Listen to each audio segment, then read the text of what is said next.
Hello दोस्तों, welcome to main point study. So आज हम करने वाले हैं most important 3 marks and 5 marks question मुद्रा और साख के। और आपको पता ही है, जब मैं मोस्ट इंपॉर्टेंट क्वेश्चन बोलता हूं तो मैं सारे के सारे वही क्वेश्चन लेता हूं तो पिछले साल बोर्ड एग्जाम में आए हुए हैं।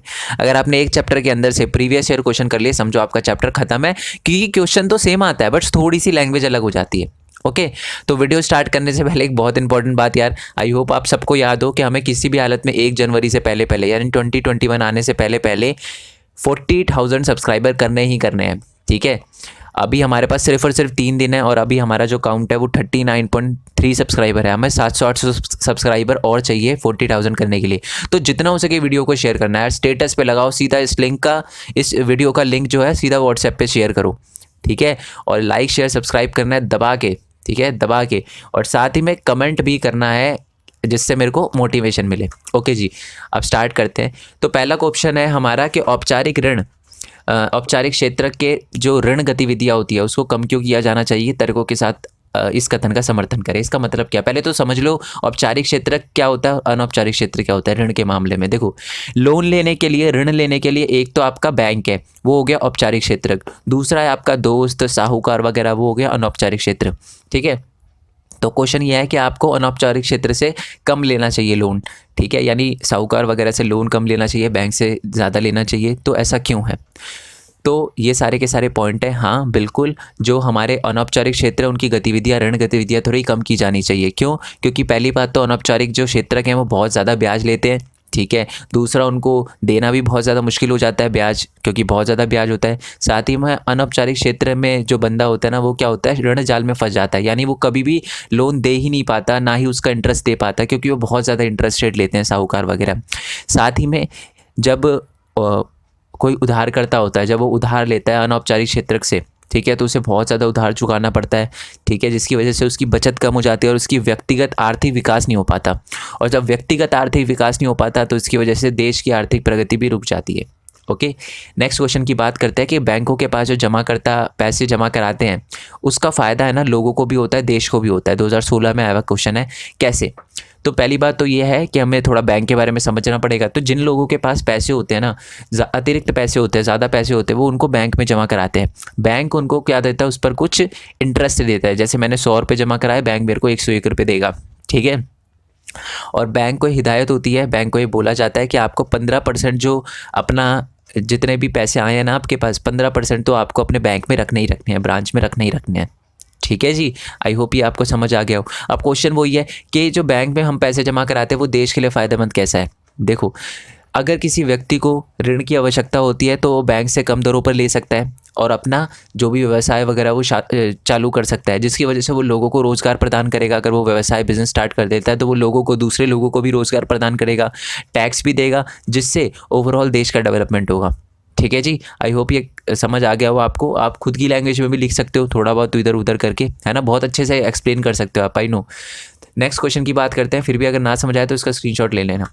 नेक्स्ट क्वेश्चन है आपका, ऋण उधारकर्ता को ऋण जाल में कब डालता है। मतलब जो ऋण उधारकर्ता होता है ना, अगर कोई वो ले रहा है, लोन ले रहा है, तो वो डेट ट्रैप में यानी ऋण के जाल में कब फंस जाता है।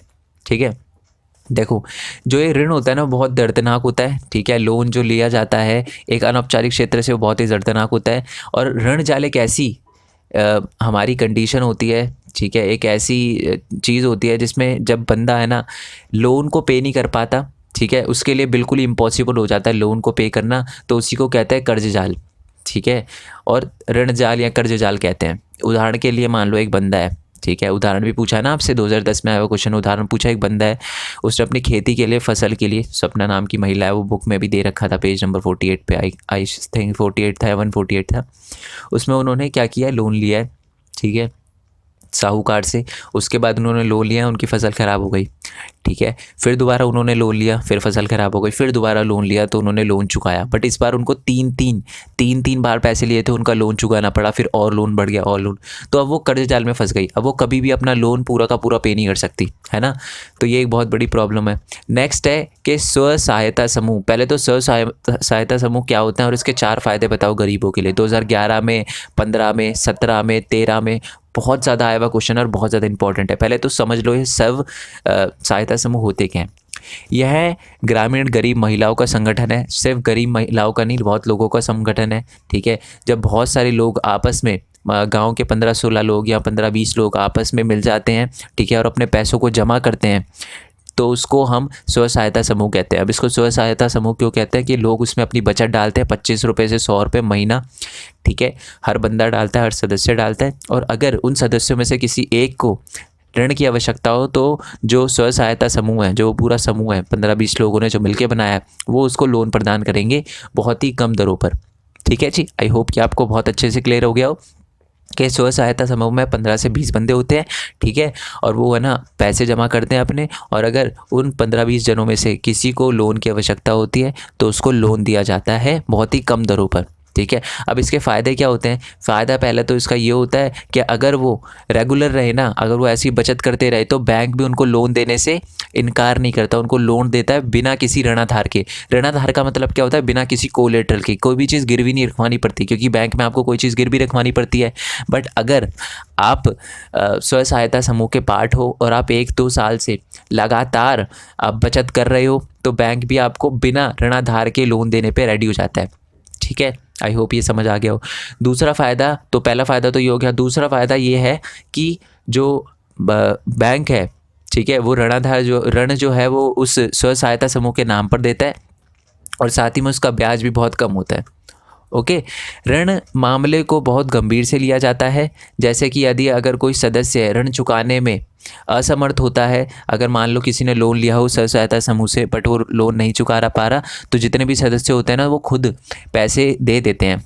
ठीक है, तो इसीलिए जो बैंक है वो भी बिना ऋणाधार के उनको लोन देने के लिए रेडी हो जाता है, क्योंकि उसको पता है कि उसके पैसे तो रिकवर हो ही जाएंगे। बैंक को ये बात अच्छे से पता है। ठीक है, स्वरोजगार के अवसर पैदा करने के लिए भी ऋण प्रदान किया जाता है। स्वरोजगार मतलब अगर कोई गांव के अंदर है, कोई बंदा अपना बिजनेस स्टार्ट करना चाहता है या कोई छोटी मोटी शॉप वगैरह खोलना चाहता है, तो क्या करेगा? स्व सहायता समूह का पार्ट बन जाएगा, रेगुलर अपने पैसे देगा और उसको लोन दिया जाएगा बहुत कम दरों पर, और फिर वो अपना बिजनेस वगैरह सेटअप कर सकता है। तो ये 4 फ़ायदे हैं। ठीक है, क्या कि पहले तो बैंक उनको लोन देने के लिए रेडी हो जाता है। ओके, दूसरी बात है बहुत कम ब्याज पे लोगों को ऋण दिया जाता है। तीसरी बात है कि अगर कोई व्यक्ति उस स्व सहायता समूह से लोन नहीं दे पाता तो लोग खुद ही लोन दे देते हैं। ठीक है, और नेक्स्ट पॉइंट ये है कि इससे क्या होता है, महिलाओं को भी आगे बढ़ाया जाता है, क्योंकि स्वरोजगार वाले में ये हमारा जो स्व सहायता समूह है उसमें ज़्यादातर महिलाएं हैं, और इससे क्या होता है कि रोजगार के अवसर भी प्रदान होते हैं। ओके, नेक्स्ट क्वेश्चन है हमारा कि ग्रामीण क्षेत्रों में अपनी ऋण गतिविधियों को बढ़ाने के लिए बैंक और सहकारी समिति के लिए क्या आवश्यक है, या ऐसा करना क्यों आवश्यक है? यानी गांव में ज़्यादातर जो हमारे बैंक वगैरह है उनको गरीब लोगों को लोन दिया जाना चाहिए, ऐसा क्यों है? क्योंकि पहली बात तो है ग्रामीण क्षेत्रों में औपचारिक क्षेत्र बहुत कम है, यानी बैंक वगैरह बहुत कम है। ठीक है, और जो साहूकार वगैरह है वो बहुत ज़्यादा लोन लेते हैं। तो हमारे बैंकों को ट्राई करना चाहिए कि जो लोग हैं, आम लोग हैं, वो साहूकार से लोन ना ले, क्योंकि साहूकार बहुत ज़्यादा इंटरेस्ट रेट लेता है। उनको गरीब लोगों को लोन देना चाहिए, बैंकों वगैरह को, ताकि वो साहूकार के पास ना जाए। ठीक है, और वो ऋण जाल में ना फंस पाए या कर्ज जाल में ना फंस पाए, और अपने बिजनेस वगैरह को सेटअप वगैरह भी कर पाए। ओके, नेक्स्ट क्वेश्चन है आपका, क्रेडिट के स्रोतों की 2 श्रेणियां बताइए। क्रेडिट का मतलब क्या होता है? लोन। लोन आप किससे ले सकते हो? एक औपचारिक से और एक अनौपचारिक से। औपचारिक में कौन आ गया? औपचारिक में आ गए आपके सहकारी समितियां या बैंक। तो इसकी 4 विशेषता बतानी है। पहले औपचारिक की सुन लो कि औपचारिक में क्या होता है, बैंक सहकारी समिति आ गई है। पहला पॉइंट, इसमें क्या होता है कि जो संपन्न परिवार होते हैं ना, शहरी लोग जो होते हैं, वो ज़्यादातर इसका उपयोग करते हैं औपचारिक क्षेत्रों का। साथ में इसमें ऋणाधार भी चाहिए होता है और दस्तावेज भी चाहिए होता है, यानी कोलेटरल भी कुछ गिरवी रखवाना पड़ता है, और इसका जो ब्याज होता है ना वो बहुत ही कम होता है। औपचारिक क्षेत्र का ब्याज बहुत ही कम होता है। अब बात करते हैं अनौपचारिक की। तो अनौपचारिक के बारे में आपको पता ही है, इसमें साहूकार, दोस्त, रिश्तेदार वगैरह आते हैं। ओके, और ये जो गरीब परिवार होते हैं, क्योंकि वो दस्तावेज वगैरह वाली चीज़ें और ऋणाधार नहीं दे पाते, इसी के लिए वो अनौपचारिक क्षेत्र से लोन लेते हैं। नेक्स्ट पॉइंट है कि इसका जो ब्याज होता है वो बहुत ज़्यादा होता है, और कभी कभी ब्याज ना चुकाने की वजह से जो बंदा होता है वो ऋण जाल में भी फंस जाता है, और साथ ही में उसका विकास नहीं हो पाता, क्योंकि उसकी बचत कम हो जाती है, और वो देश के आर्थिक विकास में भी बाधा पहुँचाता है। ओके, नेक्स्ट क्वेश्चन है कि भारत में ऋण के औपचारिक स्रोतों के कामकाज की निगरानी किस सरकारी संस्था द्वारा की जाती है? इसके लिए इसके कार्य की व्याख्या कीजिए। मोस्ट इंपॉर्टेंट क्वेश्चन है दोस्त ये। ठीक है, ध्यान से सुनना मेरी बात। 2012 में आया हुआ क्वेश्चन है और हर स्टेट में आया हुआ क्वेश्चन है, ऑल इंडिया। ठीक है, चलो पहली बात तो है, मैं आपको बता दूं कि जो भारत में ऋण के औपचारिक स्रोत होते हैं ना, जैसे हर बैंक पे निगरानी कौन रखता है? RBI, reserve bank of India, आपको पता होना चाहिए। ठीक है, अब ये क्या क्या काम करता है? पहली बात तो ये देखता है कि हर बैंक ने अपने न्यूनतम, यानी जो बोला था ना कि 15% अपने पास रखना पड़ता है, क्या वो रख रही है या नहीं रखनी। पहली चीज़ ये, कहीं वो पूरा का पूरा पैसा तो लोन पे नहीं दे रही, तो ये चीज़ देखता है आरबीआई। दूसरी चीज़ ये निगरानी रखता है कि वो सिर्फ अमीर अमीर लोगों को तो लोन नहीं दे रही, गरीब गरीब लोगों को भी दे रही है ना, ये देखता है आरबीआई। और तीसरी चीज़ जो आरबीआई वो ये देखता है कि जो बैंक है, ठीक है, वो जितना उधार दे रहे हैं वो किस दर पर दे रहे हैं, किस ब्याज पे दे रहे हैं, कहीं बहुत ज़्यादा इंटरेस्ट तो नहीं ले रहे। तो ये चीज़ देखता है हमारा कौन? आरबीआई। तीन चीज़ें क्या, कि पहला कि जो नकदी शेष है 15% वो रख रहा है बैंक या नहीं रख रहा। सेकंड पॉइंट है कि गरीब लोगों को भी लोन दिया जा रहा है या नहीं दिया जा रहा। और तीसरा पॉइंट यह है कि ज़्यादा ब्याज तो नहीं लिया जा रहा। ठीक है, नेक्स्ट है कि ऋण क्या है और ऋण के महत्वपूर्ण सकारात्मक भूमिका कैसे निभाता है, इसका उदाहरण से समझाइए। मतलब हमारे लिए जो ऋण है, ठीक है, या मैं कहूँ जो हमारे लोन है, वो एक सकारात्मक, देश की प्रगति के लिए कैसे सकारात्मक रोल निभाता है वो आपको बताना है। 2015 में, 2016 में, 2010 में, 2018 में, 2012 में, 2016 में आया हुआ क्वेश्चन और बहुत ज़्यादा इंपॉर्टेंट है। पहली बात तो है ये क्रेडिट होता क्या है? ठीक है, जब एक व्यक्ति पैसे उधार लेता है और आगे चलकर भविष्य में भुगतान करने का वचन देता है या वादा करता है, तो इसी को हम ऋण कहते हैं। ठीक है, और वो उस धन का उपयोग करके क्या करता है? लाभ कमाता है, मतलब वो जो लोन लेता है उससे थोड़ा लाभ कमाता है और बाकी जो पैसे हैं वो उसको वापस दे देता है। ठीक है, जैसे एक एग्जांपल दे रखा है, वो तो आपको बुक वाला एग्जांपल याद होगा ना, कि एक बंदे ने क्या किया, जूते वगैरह बनाने के लिए बैंक से लोन लिया, लोगों को हायर करने के लिए बैंक से लोन लिया, तो उसने बिज़नेस वगैरह सेटअप किया, अच्छे पैसे वगैरह कमाए और उसके बाद वापस बैंक को लोन पे कर दिया और ख़ुद भी अच्छा खासा अर्न कर लिया। ठीक है, तो अब सस्ते से सस्ता ऋण होना चाहिए, कम से कम इंटरेस्ट रेट पे लोन दिया जाना चाहिए लोगों को। क्यों? क्योंकि ताकि इससे गरीब लोगों की सहायता हो सके, उन्हें साहूकार वगैरह से छुटकारा मिल सके और ऋण चुकाना भी आसान हो। ठीक है, तो ये एक बहुत इंपॉर्टेंट रोल निभाता है हमारा ऋण। इसलिए ही जो ऋण है वो बहुत ज़्यादा महत्वपूर्ण है, क्योंकि इससे लोगों का भी विकास होता है और कम से कम हमें ब्याज पे ऋण देना चाहिए, ताकि उन्हें किससे, जो साहूकार वगैरह उससे छुटकारा मिले, ऋण भी चुकाना आसान हो और साथ ही में भविष्य में भी वो ऋण लेने से ना डरे। ओके, नेक्स्ट क्वेश्चन है आपका कि भारत में किसी भी 3 गुण और अवगुण औपचारिक क्षेत्रों के क्रेडिट की 2 अवगुण, और मतलब जो हमारे औपचारिक क्षेत्र है ना उसके 2 अवगुण और 2 गुण बताने हैं। ठीक है जी, तो यही है औपचारिक क्षेत्र के क्रेडिट की 2 अवगुण और गुण की वो बतानी है आपको। ठीक है, चलो मैं जस्ट सेकेंड इसको सही कर लूँ पहले। ये आपका यहाँ पर आएगा 2 गुण